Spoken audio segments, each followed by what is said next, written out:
Hello everyone. Welcome to the session on teaching methods, discovery method in particular. Myself Dr. Babita Parashar, Head Department of Education, Manav Rachna University, Faridabad.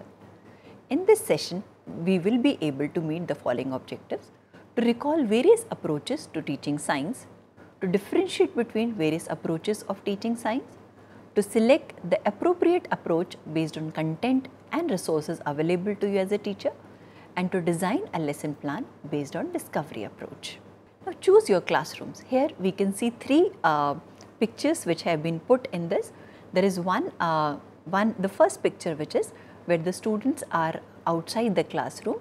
They are performing an activity which is basically talking about the force, pressure, friction. In the other picture also, the students are given a free hand to check, explore, make their observations.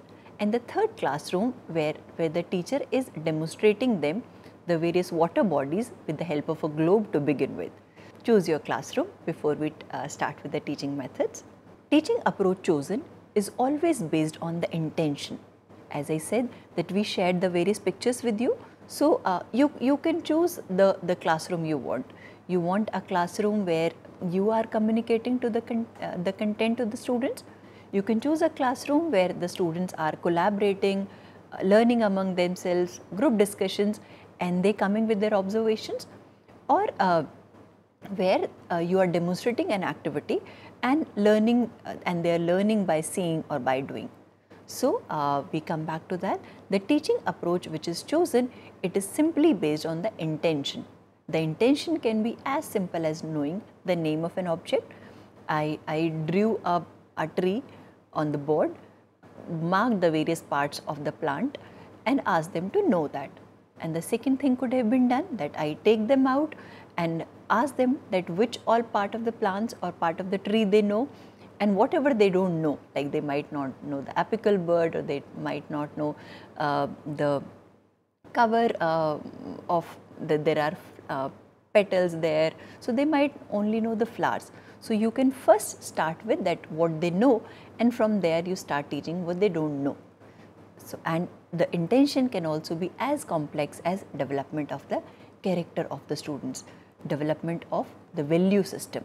So, the approach or the strategy which is being chosen to transact a content has a direct bearing from the intention with which the curriculum has been chosen and is to be transacted. The role of a teacher also keeps changing based on the approach chosen. A teacher can be authoritarian who is a sage on the stage, who has the reservoir of all the knowledge and the information data bank, and it is a one-way transaction of the curriculum. That is one role to be played by the teacher.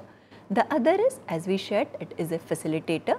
When they have some queries, they find there is a guide on their side, and this guide on the side would keep on facilitating their journey towards the learning benchmarks. And there is a moderator, that whenever there is a confusion, when they are not able to come to a conclusion, there is this teacher who moderates their confusions and facilitate them towards the learning benchmark which has been created.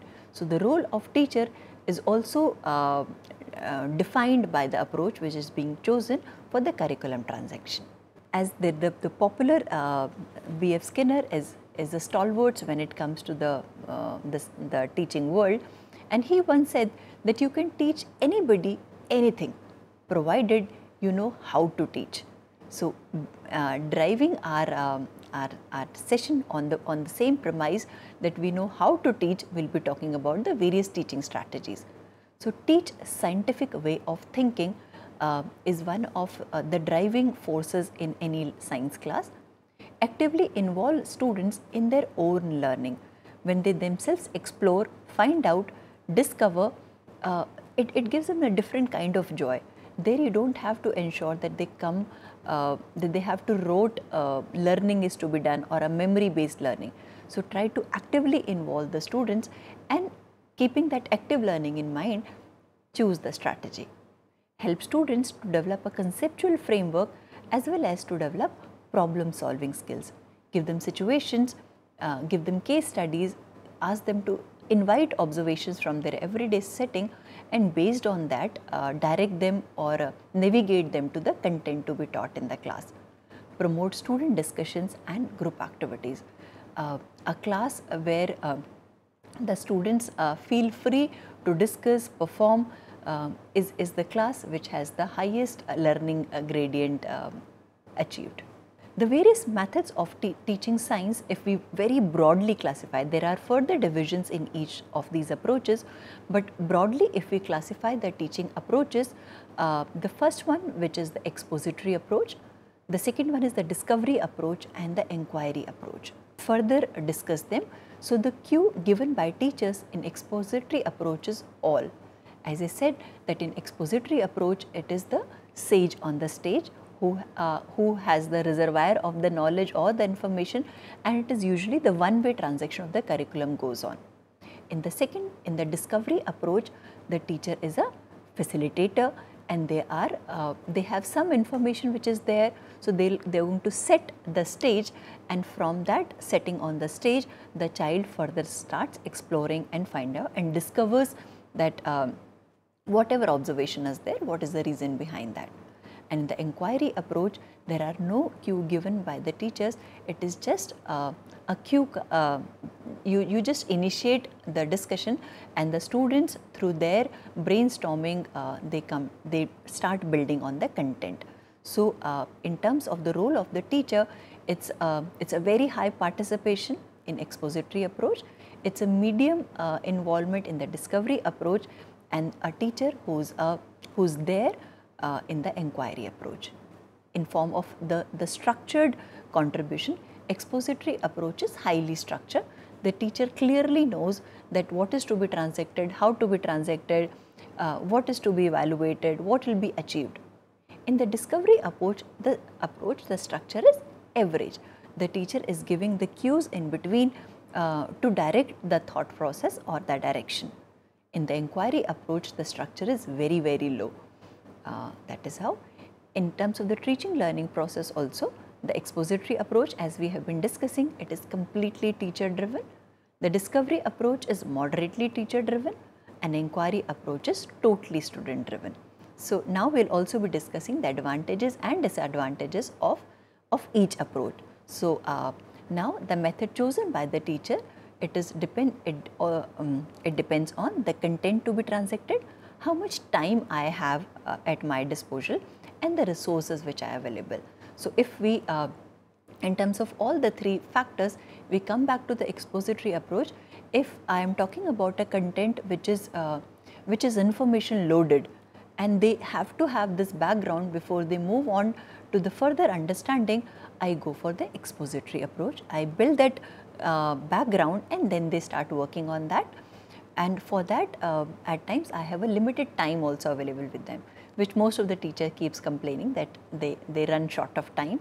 So, and then resources available for the discovery and inquiry approach, we have to have the resources at our disposal.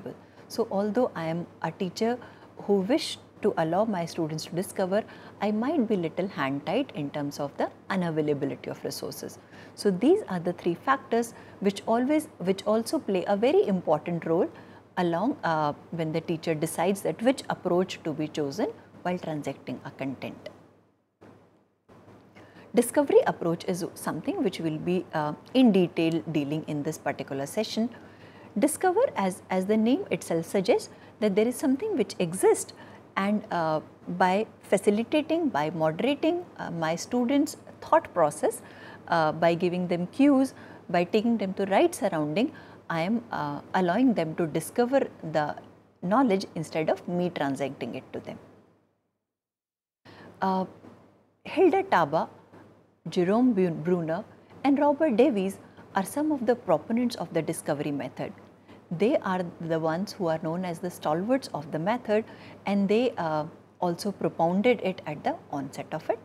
Discovery is a process. It's a way of approaching problems rather than a product or a particular item of knowledge. Again, elaborating what Bruner said in a very, very self-explanatory form, that when we take discovery approach, the objective is very little on completion of the content. The objective in the discovery approach is more on training the thought process. It is a way of teaching that how in bits and pieces but structured way the students approach a problem and then reach a conclusion, which is an information piece which they have discovered for themselves.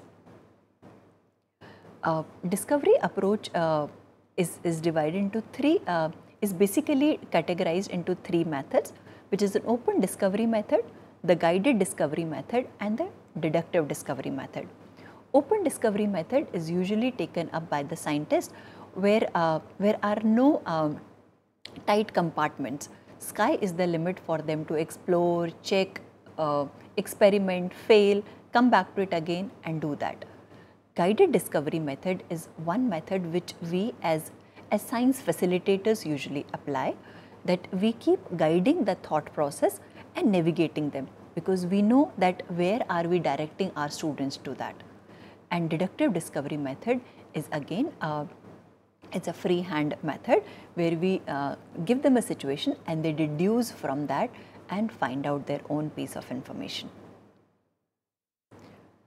A note to the teacher: when we are using the discovery method, at times our body language, at times our expressions communicate to the students that I know that where you are going, and but they are not the guinea pigs. So if we are using the discovery approach, create the right kind of environment and being a fellow learner with them. If you, if through your expressions, through your questions, through your participation, if you communicate that I am equally keen to know that what do you discover on the other side of it, it would give a different joy to your classroom. So we should avoid giving an impression to the students that you are experimenting with them, rather be a participant. This is coming from a teacher herself, that at times if your expression communicates that I know where are you heading to, it dilutes that charm or the interest of discovering something. And keep shifting modes and intensities. This shifting in modes and intensities on the part of the teacher would also try to communicate that they have derailed from the objective. So this is a small caution for the teachers while doing the discovery method. Now the steps in the guided discovery approach, I said, is the clarification of the rule. When we are doing something, we need to very clearly state that what we need to do. So we would say that you would be working in groups, you are allowed to talk to this certain experiment. Here we can use the CHAMP rule. Now CHAMP is a class management principle which can also be the first stage in the clarification of the rule, where CHAMP states that what are the communication rules, how much help they can take from the teacher, how much activity is allowed in the class, how much mobility is allowed, and so these are the various ways you can clarify the rule. The same is that after that rule has been clarified, we come down to the statement of the rules, that in this particular activity we are going to do a dragonfly count in this part of the garden only. No student is allowed to follow a dragonfly across the road. So this is the statement of the rule. So they know that this is the territory, this is the zone in which I will be working, I will be focusing on this particular insect, why I am doing it, so this is it. And then we also have to state the application of the rule, that once we have done with this activity, you have done with your observations, you have tabulated the data, you need to tell me that how will you apply the knowledge being done. So these are the various steps in a discovery guided approach: the clarification of the rule, the statement of the rule, and application of the rule. So let us discuss each stage with an example of miscibility. Now in clarification of the rule, you as a science teacher can give them various liquid samples. So you can just label that this is sample A, sample B, sample C, sample D, and then you are allowed to explore that which two liquid samples are miscible, which are not miscible. If not miscible, you have to state that what could be the reason, and then they have to apply that why oil floats on water, why because of industrialization there were you could see that the dead fishes were floating on a pond or a nearby water body which was adjacent to a industry. So through miscibility, they will first identify that which liquids are miscible or not miscible. Then the statement of the rule that these are my observations, and apply this knowledge learnt in the surrounding where they were there. The advantages of a classroom which is in a discovery approach or active learning is that in a discovery approach classroom, the students are very active, because they know that they have to explore themselves, they have to come up with their statement, they have to tell that application of that knowledge. So it's a very active classroom where a lot of hustle bustle is going on, movement is there, they are discussing, they are arguing and then agreeing or not agreeing based on a logic which they have. Their ability to analyze and organize information, as we said, that when you clarify the rules for a particular approach, you very clearly lay out that how will they go about it. So they are able to analyze and organize information which is guided by the rules which are being stated out. There is a high retention of the content. If I have myself come down to this conclusion that why there were dead fish floating in this particular pond which is adjacent to the industry, because the waste which is being which is being mixed to the nearby water body by this industry is oil based. This oil based content is not miscible to the water, it floats on the water body, so there is no oxygen which is going on. So since they have themselves come to this conclusion, the retention of this content is high, and we can reduce the chances of rote memorization or rote learning by adopting discovery approach in your science transaction. It is effective in developing higher order thinking skills, as Bloom's taxonomy, by the revised Bloom's taxonomy, the create, evaluate and analyze are considered to be higher order thinking skills. So when they are approaching a problem through the discovery method, they are themselves ruling out, they are themselves selecting the right data, so they are able to navigate their thought process, their approach towards the learning intended. So discovery approach usually collaborates towards the higher order thinking skills being developed in the student's lot. The disadvantages, as we shared in the onset of this session also, that when we select the approach, there are 3 guiding principles which help a teacher to decide that which approach is to be chosen. So the time, the resources and the content covered which is there. So when it comes to discovery approach in particular, it is very time consuming. It might take a whole day for students to go observe, discuss and then come to a conclusion, and there is a very high probability that the conclusion drawn by them is not the intended content to be covered by the teacher. So again it might require a retransaction of the curriculum, which very frequently happens if we take up discovery approach in the lower primary or the grade 6 or that stage. So the disadvantages, it is time consuming, it is costly in terms of resources, because you might require to give lab kits to individual students or individual groups as is required. Each of them would be using that resources as required, and it is challenging to the teacher towards the classroom management also.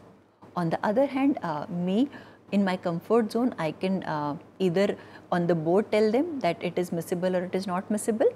I might take a step forward and demonstrate in the class, and then the ultimate objective where they are allowed to perform the experiment through their own science kits, draw the conclusion, apply the knowledge in the environment in terms of their observation and go about that.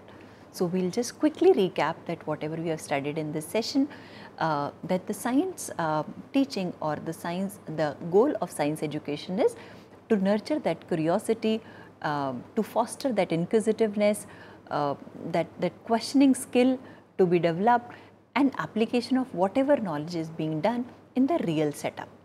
For that, as a science teacher, there are various approaches which can be required. We dealt with expository approach, we talked about discovery method in detail and the inquiry based approach. Expository approach is the old chalk and talk method, which is gradually losing its charm, because the students come partially informed to the class already, so they have a lot to ask with the question. And then a very frequently used approach which can be taken in a classroom is the discovery approach. Take them to the right setting, start with the right rule being stated out, navigate them towards the content intended, and here you are for the best learning outcomes which you started with. So on that, happy learning to all of you. Discover the various other approaches of learning in the classroom and nurture the active learners. Thank you.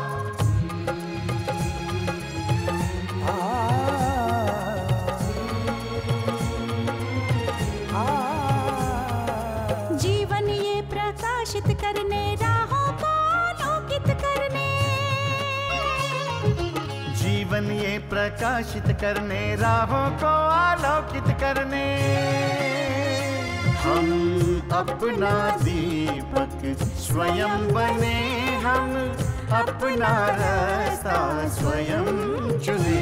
हम अपना दीपक स्वयं बने, हम अपना रास्ता स्वयं चुने। जीवन ये प्रकाशित करने, राहों को आलोकित करने।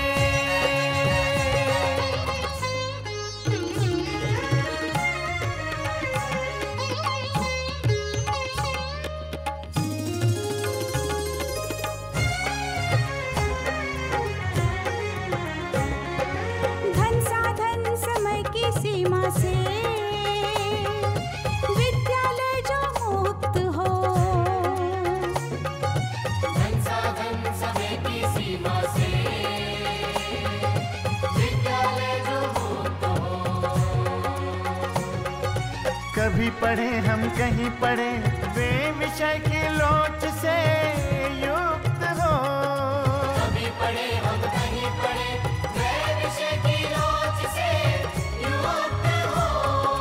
मित्रों हम उठे और जागे, मंजिल आने की ध्वनि सुने।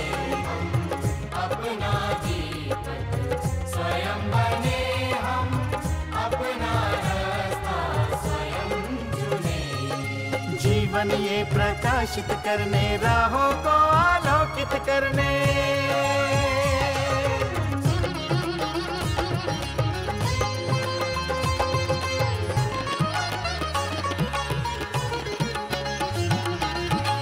राष्ट्रीय मुक्त विद्यालय का है द्वार खुला सबकी खातिर।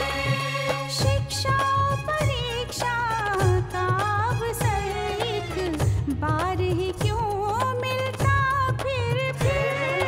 शिक्षा और परीक्षा का अवसर एक बार ही क्यों मिलता फिर। दुनिया में इसके केंद्र बहुत, कोई मन चाहा केंद्र चुने। हम अपना दीपक स्वयं बने, हम अपना रास्ता स्वयं चुने। कोई मन चाहा केंद्र चुने।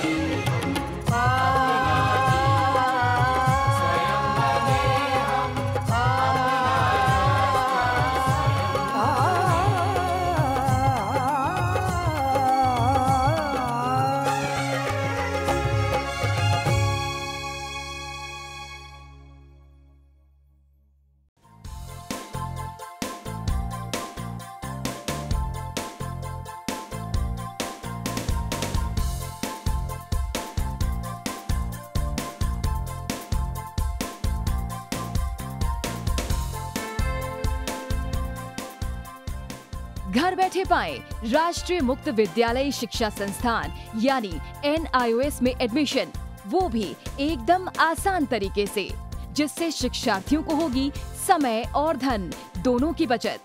NIOS से शिक्षा कभी भी कहीं भी। शिक्षार्थियों, क्या आप जानते हैं NIOS में एडमिशन लेने का सरल और सुगम तरीका, जिससे शिक्षार्थियों को ऑनलाइन प्रवेश लेने में सहूलियत मिलती है। NIOS में प्रवेश की प्रक्रिया पूर्णतया ऑनलाइन है। शिक्षार्थी घर बैठे इंटरनेट द्वारा प्रवेश के लिए सबसे पहले NIOS की वेबसाइट www.nios.ac.in पर लॉगिन करें। अपना ईमेल आईडी और पासवर्ड डालकर अपना पंजीकरण करें। पंजीकरण के बाद लॉगिन करने पर ऑनलाइन प्रवेश हेतु आवेदन पत्र खुलेगा। आवेदन पत्र को निर्देशानुसार भरें और प्रिंट आउट लें। इस प्रिंट आउट पर अपनी फोटो संलग्न करें। ऑनलाइन प्रवेश के लिए शुल्क हेतु भुगतान के तरीके हैं: क्रेडिट कार्ड के द्वारा, डेबिट कार्ड के द्वारा, राष्ट्रीयकृत बैंक के ड्राफ्ट के माध्यम से, जो कि सचिव NIOS नई दिल्ली या नोएडा के पक्ष में देय हो।